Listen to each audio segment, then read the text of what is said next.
Tere, sõbrad!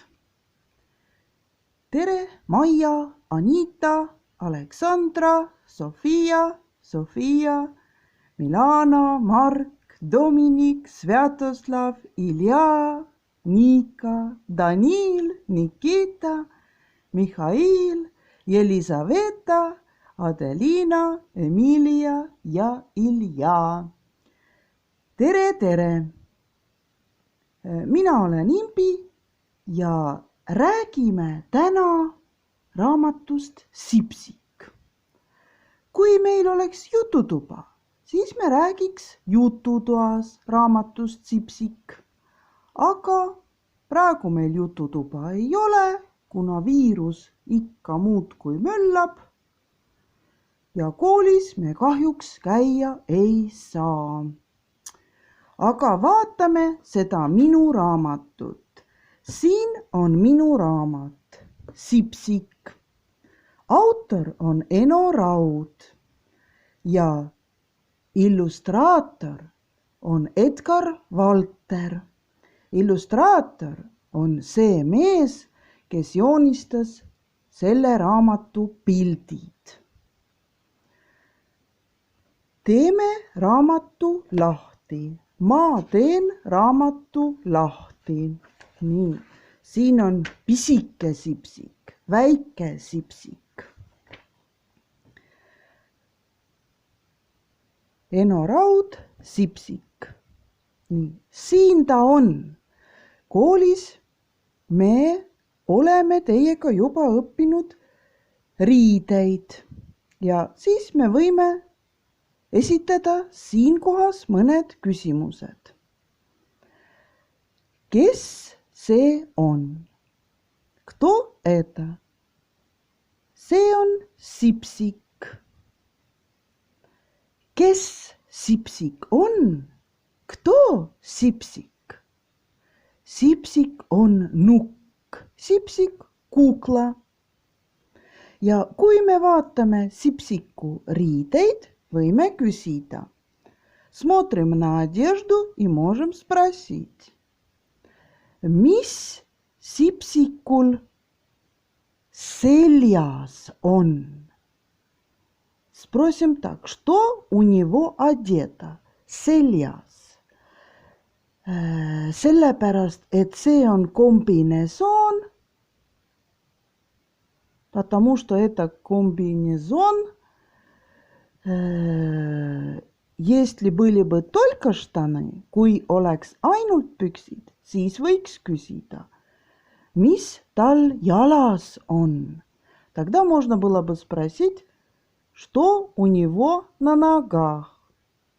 Aga nüüd küsime, mis tal seljas on. Tal on seljas kombinesoon. See on triibuline. Это полосатая, sinise ja valge triibuline. Kas Sipsik on suur või väike? Sipsik большой или маленький? Sipsik on... Kuidas sa arvad? Как ты думаешь? Kas suur või väike?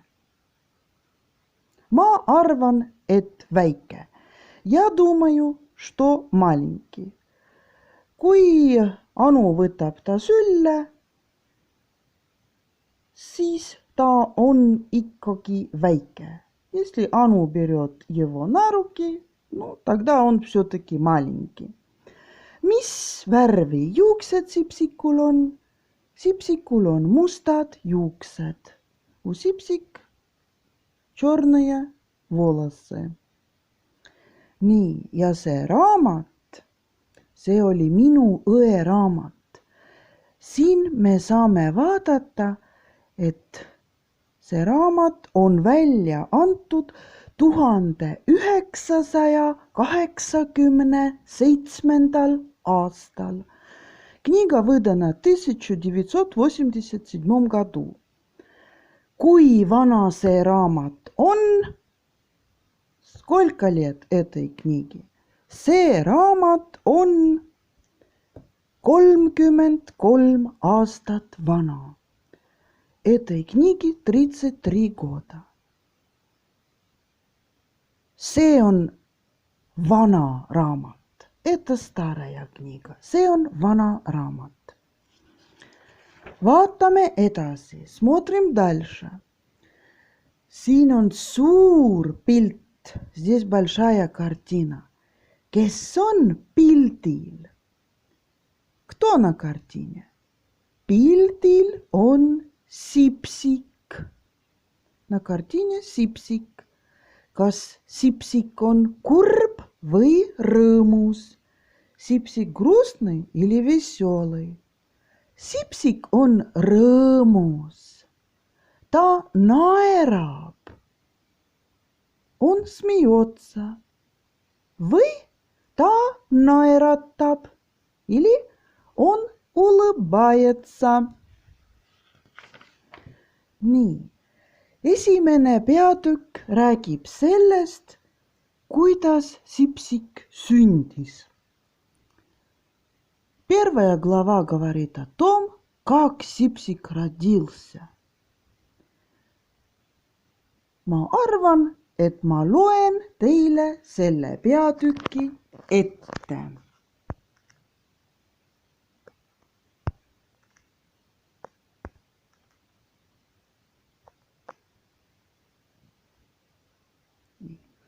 Mart, Anu ja Sipsik.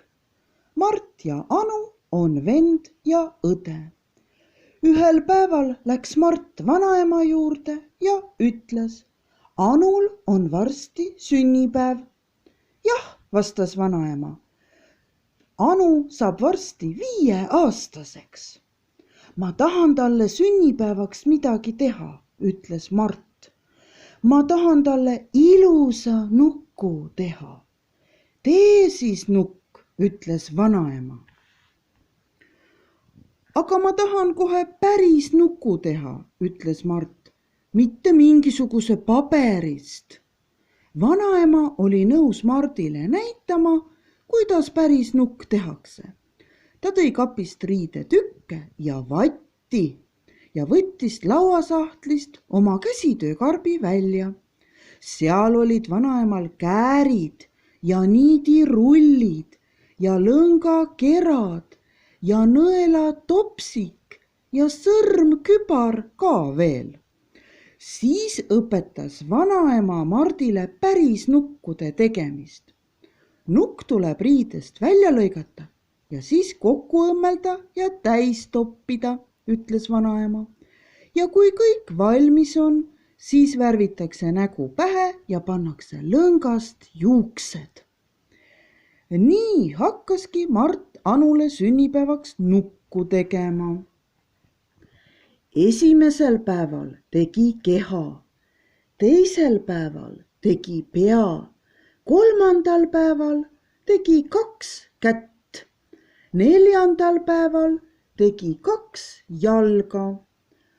Aga kõik see oli väga raske ja mitu korda läks nõel sõrme ja see oli väga valus, nii et Mart ükskord isegi nuttis. Aga siis mõtles ta, et Anul on hea meel, kui sünnipäevaks nuku saab. Ja siis õmbles ta pea keha külge ja siis veel käed ja jalad. Viimaks oli nukk valmis. Aga see ei olnud kuigi ilus nukk. Pole viga, ütles vanaema Mardile. Peaasi, et see on sinu enda tehtud. Aga Mart oli ikkagi kurb. Ta võttis nuku ja läks teise tuppa. See pole kellegi õige nukk, ütles ta. On mingisugune Sipsik. Aga korraga ütles peenike hääl. Ära nuta midagi, ma pole küll eriti ilus, aga seest pole mul jälle muidu viga. Mart ei saanud äkki arugi, kust see peenike hääl tuleb. Aga viimaks ta taipas, et see oli ju tema enda tehtud nukk, kes niiviisi rääkis. kuidas, imestas Mart. Kas sa siis oskad rääkida ka? Oskan küll, ütles Nukk. Mis su nimi on? Küsis Mart. Sipsik, ütles Nukk. Sa ise ju panid mulle selle nime. Aga kuidas sa küll rääkida oskad? Imestas Mart jälle. Sa tahtsid nii kangesti Anule head meelt teha ja tegid mind nii suure armastusega, et ma hakkasingi elama, ütles Sipsik. Eks ole tore, et ma elama hakkasin. On küll tore, hüüdis Mart. Nüüd on Anul sinu üle kindlasti väga hea meel. Ja siis jõudiski kätte Anu sünnipäev. Vaatame seda ka, kuidas möödus Anu sünnipäev. Siin on Sipsik tordiga, sellepärast et Anul on sünnipäev. Anu sünnipäev. Kuna me oleme Anu sünnipäevast ka rääkinud, siis ma loen selle ka ette teile. Kui Anu õhtul magama heitis, oli ta alles 4-aastane, aga sünnipäeva hommikul üles ärgates oli ta juba 5. See oli küll väga imelik, et ta niimoodi äkki 5-aastaseks sai. Aga nii see ometi oli, sest laual kringli aukude sees põles ju 5 küünalt. Iga aasta kohta 1. Kingitused olid ka sealsamas. Mosaiik ja üleskeeratav part ja kuldsete juustega nukk ja siis veel üks väga naljakas triibuliste pükstega nukk. Siis tulid ema ja isa ja vanaema ja Mart ja kõik soovisid talle palju õnne ning Mart ütles talle tasakesi kõrva sisse. See lõngast juustega nukk on Sipsik, ta elab. Ja korraga ütles peenike hääl. Palju õnne sünnipäevaks. See ütleja oli Sipsik. Nüüd sai Anu aru, et Sipsik tõesti elab ja tal oli Sipsiku üle väga hea meel. Palju parem meel kui selle kuldsete juustega nuku üle, kuigi sellel oli roheline kleit ja ta meeldis Anule väga. Ja siin ongi siis pilt.